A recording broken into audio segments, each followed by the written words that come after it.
Oh, Cenk, how are you? In the car here, back in America, driving to Los Angeles, no less. Hoping to see you. Anyway, I was thinking about those damn commies and the problem with a centralized economy. The problem with an economy where you have a small group of people who control the vast majority of the resources and they sit around without talking to anybody and decide what they want to do with it. No wonder we didn't like those commies. It's terrible. Can you imagine 50, 100, even 1,000 people who control the vast majority of the resources of a country like they did in China or Russia? And they're supposed to decide what is the right use of that money for hundreds of millions of people? No wonder Russia and China ultimately had to come around to capitalism. Bunch of commies. Anyway, I was thinking that here in the States right now, the vast majority of our resources are controlled by a few hundred, maybe 1,000 people. They're just not in the government.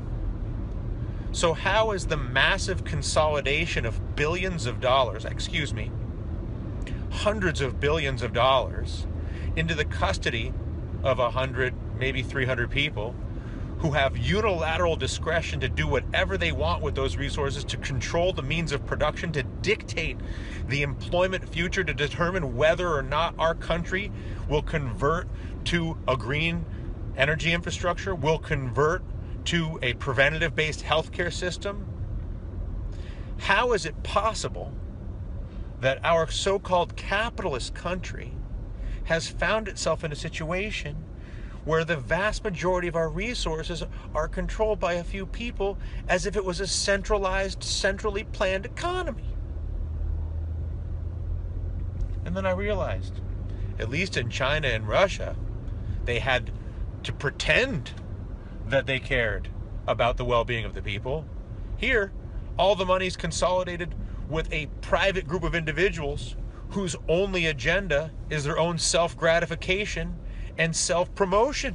They don't even have to pretend to care about our society. So there's a very rich irony to be America, the country that took down the commies, suddenly functioning with